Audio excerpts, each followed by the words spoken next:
Hey guys, welcome to Pre-Calc lesson 5.1, solving a three-variable system algebraically.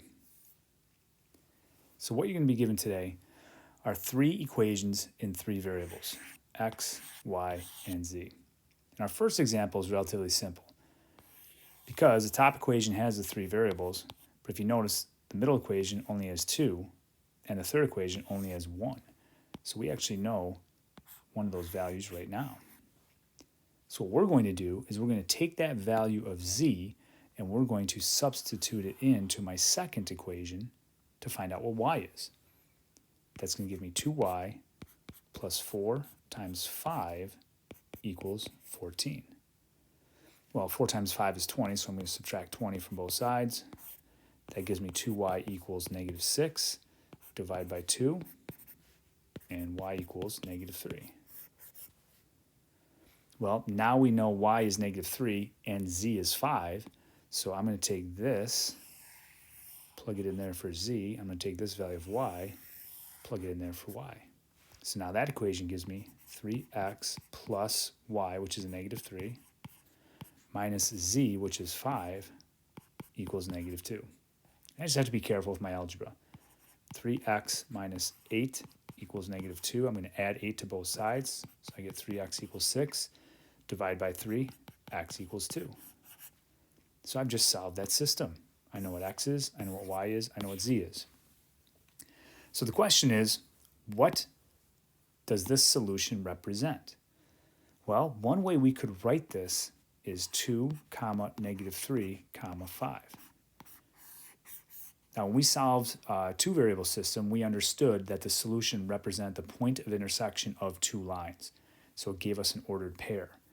Well, what this gives us is an ordered triple. Okay, what does that represent? Well, it's not the intersection of two lines. It's not the intersection of three lines because those aren't linear. It's actually the point of intersection of three planes. So here's a visual. All right, that point of intersection. Think of it in the classroom. This would represent the floor. This would be one wall, and this would be the other wall. And where those three come together, that's the point of intersection. So when you are given an equation in three variables, basically you're given a plane. Here's a visual. X-axis, y-axis. In three variables, there's a z-axis. So when I'm finding a point that has three coordinates, x, y, and z, I'm finding something that has an x-coordinate, a y-coordinate, and a z-coordinate. X, a y, and a z. It's kind of hard to do, obviously, in two dimensions, but it'd be like this point is coming out of the screen towards you. Example 2 is going to be a little bit more challenging than example 1. First of all, I notice it has three equations in three variables. So I'm going to have to use elimination multiple times before I can get to a single equation with a single variable. So the goal here is to work with two equations at a time. So either 1 and 2, or 1 and 3, or 2 and 3. So what I want to do first is I want to look at the coefficients for each variable and decide which variable I want to drop out first. So the coefficients of the x are 1, 2, and 5. Those are not going to be easy to work with. Coefficients for the y, 1, negative 3, and 1. Not too bad. Coefficients for the z, 1, 6, and negative 1. Well, I might want to deal with these two first because I have a positive z and a negative z. So if I just combine these two, the z's will drop out. So before I actually get into any algebra, I want you guys to number the equations. This is very important. It's going to help us keep our work organized and actually lead us into matrices tomorrow. So if I take equation 1, which is x plus y plus z equals 1, and I take equation 3, 5x plus y minus z equals 21, and combine those two, the z's will drop out. This gives me 6x plus 2y equals 22. And then right away I notice, hey, I can divide that whole equation by 2, and that gives me 3x plus y equals 11. So it just makes the number smaller. I'm going to number this equation 4. So now, I've just used equations 1 and 3 to get the z's to drop out. So I can't use 1 and 3 in combination again. My choices now become 1 and 2 or 2 and 3. So 2 and 3, you might notice, well, hey, if I just multiply this by 6, I can get these to cancel out. And that is true, but your number is going to be much bigger because I've got a 5 here and I've got a 21 here. This equation is super easy to work with. Notice every coefficient and my constant over here is 1. So I'm going to work with these two. I'm going to multiply equation 1 by negative 6 to get the z's to drop out. I'm going to show that work. Negative 6 times equation 1. All right, so it gives me negative 6x minus 6y minus 6z equals negative 6. Then I'm going to rewrite equation 2. 2x minus 3y plus 6z equals negative 24. And then notice my z's will drop out. So this will give me negative 4x minus 9y equals negative 30. That's going to be equation 5. So now here's what I have. 2 equations in 2 variables. So no more z's. Now I'm just going to deal with regular elimination like we've done in Algebra 1, Algebra 2 earlier this year. And if I look at the x's, well, that coefficient's a negative 4, that's a 3. I don't want to deal with that because I have to multiply both of them. Since this coefficient right here is a 1, I just need to multiply this by 9, and it'll cancel that. So I'm going to take 9 times equation 4 and write it under here. So that's going to give me 27x plus 9y equals 99. So now the y's will drop out. I've got negative 4 plus 27. That's going to give me 23x. Negative 30 plus 99 is 69. Divide both sides by 23, and I got x equals 3. Awesome. I've got one of the variables. So now that I know x is 3, here are my choices. I can take this, plug it into the x here to get y. Or I could take this and plug it into this equation here to get y. Well, this one's a little bit more confusing. So what I'm going to do now is I'm going to take this value of x and plug it into that equation. So 3 times 3 plus y equals 11. Well, 3 times 3 is 9, so I'll subtract 9 from both sides. And that gives me x equals 2. Sorry, y equals 2. So now that I know y is 2 and x is 3, I'm going to pick one of my other equations, and I'm going to plug this here in for the y. I'm going to plug that in for my x. I'm just going to use this top equation here. X, which is 3, plus y, which is 2, plus z equals 1. Well, I'll subtract 5 from both sides. Z equals negative 4. So there's my solution. If I write it as an ordered triple, I have 3, 2, negative 4. And just a reminder, that represents the point in space that is the intersection of 3 planes. Example 3, we kind of give away by telling you it's an inconsistent system, which means no solutions. But let's see why. Let's see what happens. So first, let's number our equations. Next, I would look at the coefficients for the x, 5, 2, 1. I don't think those would be easy to deal with. For the y's, I've got negative 3, 4, negative 11. Definitely not easy to deal with. But for the z's, I have 2, negative 1, and 4. So those are going to be pretty straightforward.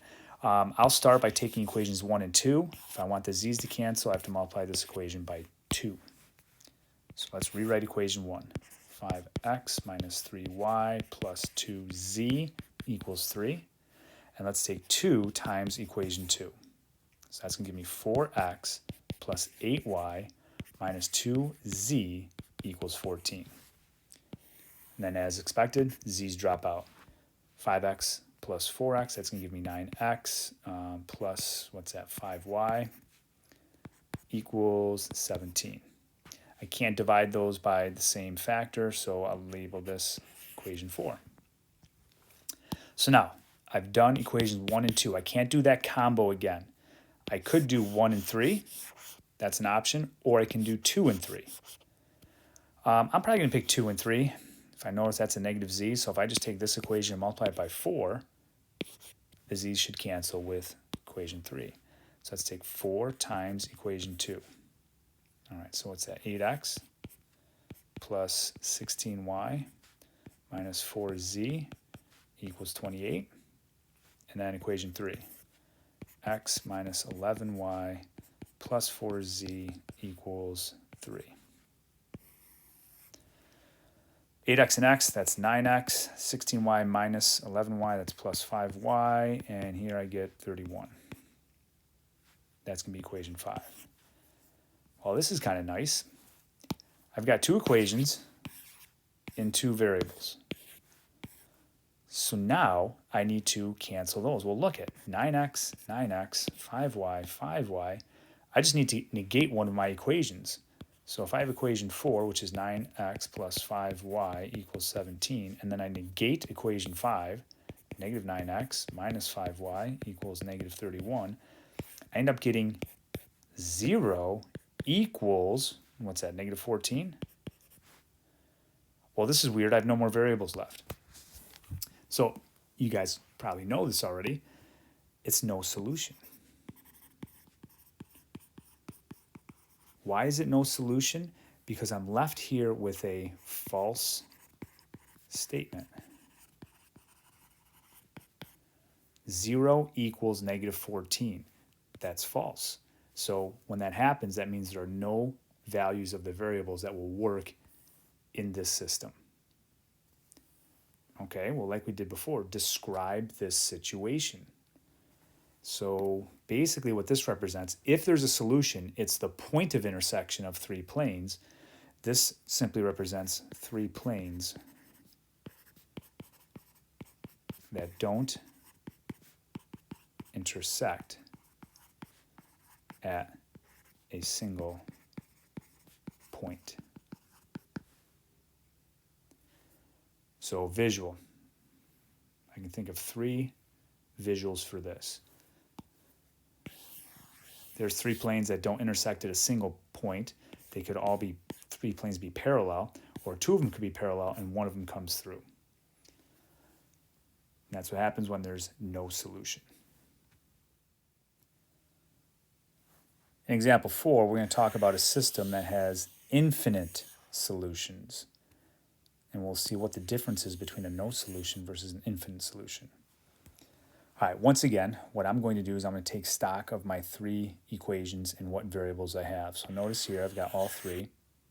But this one, I only have two, a y and a z. And this one here I have a negative x and a y. So first thing we always do, let's number them. 1, 2, and 3. So really I have an option here. If I can use 1 and 3 and get the x's to cancel, that would give me a yz equation. I could use it with equation 2. Or maybe I use 1 and 2, and if I can get the z's to drop out, then I'd have an xy equation. I could use that with 3. Well, just looking at this quickly, I see I have an x and negative x, so I'm going to start with equations 1 and 3. Equation 1, x plus y minus 3z equals negative 1.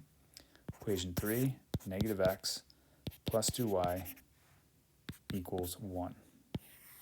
X's drop out. Y plus 2y is 3y minus 3z equals 0. And if you want to, we can divide all these by 3, and that gives me y minus z equals 0. So there's my equation 4. Well, take a look. Y minus z equals 0, y minus z equals 0. If I need to get the y's to drop out, I just have to negate one of those equations. So if I take equation 2, which is y minus z equals 0, and I negate equation 4, negative y plus z equals 0, what's left? 0 equals 0. Notice how this is different than the previous example where I had like 0 equals a number. When we get 0 equals 0, that means we have infinite solutions. Well, now it says find a point in the solution set. Well, if there's infinite solutions, can I just make up a random point? No, you can't. So what we need to do first in order to find a point in the solution set is we need to find the pattern or rule. What do I mean by that? Well, we're going to find a pattern for all the ordered triples that would work. I can't just make up any random ordered triple. So what we do for that is we have to create an ordered triple that's in all, I should say it's all in one variable. So what that means is all three of these are going to be represented by an x, or all three of these will be represented by a y, or all three of these will be represented by a z. So the first thing I like to do is I like to pick one of my simple equations from up above.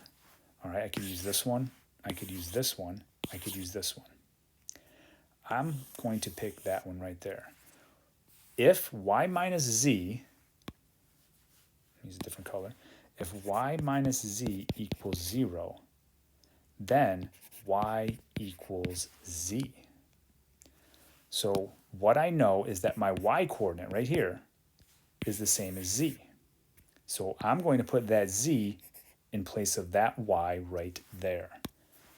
Now, what that is saying is I'm going to be using z for all three of these. So that means this one is just plain z. That stays. So now what I need to do is I need to replace x with something that has z's in it. So how do we do that? Well, let's go back up to this equation. Here. If y equals z, I can take a z, sorry I have to scroll, but I have to take a z and plug it in here. So what does that give me? That gives me x plus z minus 3z equals -1. Or x minus 2z equals -1. I'm going to add the 2z over. X equals 2z minus 1. So now what I have is an expression in z for my x value. 2z minus 1. So this right here is 2z minus 1. This is my rule or my pattern for any ordered triple that works. So now what I need to do to find the actual point is I just make up any value for z. Usually, I like to throw in a 0. So if z is a 0, then the y-coordinate, which is equal to z, is a 0. And the x-coordinate is 2 times 0 minus 1, a -1. So there's one point in the solution. There's an infinite number. All right, so this is when z equals 0. What if I made z equal 1? Which you could. Then that's 1. Then that's 1. And this here is going to be 2 times 1 minus 1. 1. So there's another ordered triple in there. There's an infinite number. You get the idea. You can plug anything you want into z. So that's how you find a specific point, and this right here is how you find the rule. So describe the situation. Well, I guess I have to kind of scroll here to write more, but you can figure it out. The three planes intersect, but they don't intersect at a point. They intersect at a line. That's why there's an infinite number of solutions. What we're doing is we're finding any point on this line, which is the intersection of those three planes. All right, so to describe that, it would be the three planes intersect in a line. And that gives us an infinite number of solutions. And what we are doing is we are finding ordered triples on this line right here. This is probably one of the most challenging examples that we are going to have. It is something that we'll have to do, And we're not done when we find an infinite solution. We have to find a specific point on that solution. Our final example, it just says solve the following system. So I don't know if there's a specific point of intersection, if there's no solutions, if there's infinite solutions. So this is like a test level question right here going in. First thing I want to do, let's number our equations. 1, 2, 3. I always do that. Next, we're going to examine what we have. Well, I've got all three variables here. I've got all three variables here, but notice the middle equation, I don't have a z. So I have a couple options. It might not be the easiest method, but if I can use equations 1 and 3 and get z's to cancel, then I could use that equation with 2. Or I could take equations 1 and 2 and get x's to cancel because that looks kind of easy. I could use equations 2 and 3 to get the x's to cancel because that looks kind of easy, and then take those two equations. So it's totally up to you guys. Like I said, there's no right or wrong answer. I would either do 1 and 3 to get z's to cancel and then use that equation, or I'd use 1 and 2 and 2 and 3. I personally am going to take 1 and 2 because if I'm looking at the z's, I have to multiply this by -5 and that by 3, and these numbers are kind of big. So let's just take equations 1 and 2 to start. Again, you might have taken a different approach with the z's. You can get the same exact answer. It doesn't matter. And then equation 2. -x plus 3y equals -4. So I just have to be careful here because notice the x's will drop out. I've got -2y and a 3y, which is just y, but I do have a 3z. So I'm going to get a 3z in this equation, and 9 minus 4 is 5. But the numbers are pretty small, and that's going to be equation 4. Now let's take 2 and 3. All right, I need the x's to cancel because notice I need another yz equation. So I need the x's to cancel, which means I'm going to multiply this equation by 2. 2 times equation 2, it's going to be -2x plus 6y equals -8. And equation 3, 2x minus 5y plus 5z equals 17. So my x's cancel. 6y minus 5y is just y. And then don't forget, you do have a 5z. And -8 and 17, what's that? 9. So there's equation 5. But this turns out to be the better move. I've done it multiple ways, as a teacher, trust me. But what's going to happen here, it's easy to drop out those y's. All right, so now I'm going to take equation 4. Y plus 3z equals 5. I'm going to negate equation 5. So -y minus 5z equals -9. Y's drop out. 3z minus 5 is -2z. 5 minus 9 is -4. Divide by -2, z equals 2. Awesome, not too bad. So now, what do I know? I know z equals 2, so I can take this value of 2 and plug it into the z right there in that equation, or I can take that value of z and plug it into that equation. It doesn't matter. All right, let me just use a different color. I'm probably going to plug it into this one right here. So from equation 4, I've got y plus 3 times 2 equals 5. That's going to be 6. I'll subtract 6 from both sides. Y equals -1. Now I need x. So again, you have choices. If you need x, you can plug y in there and your z value in there and use this equation. Probably that's going to be the easiest though, right? Look, I just have to plug in the y. So if I plug that in here, I could get my x, and that's what I'm going to do. So -x plus 3 times -1 equals -4. So I'm going to add 3 to both sides. -x equals -1, so x equals 1. There are my 3 values. I prefer you to write it as an ordered triple. Remember, the x value goes first, so 1, then the y, -1, and then the z, 2. And that would represent the point of intersection of those 3 planes. Okay, guys, that concludes Day 1 notes for Unit 5. Please reach out if you have any questions whatsoever, and thanks for watching.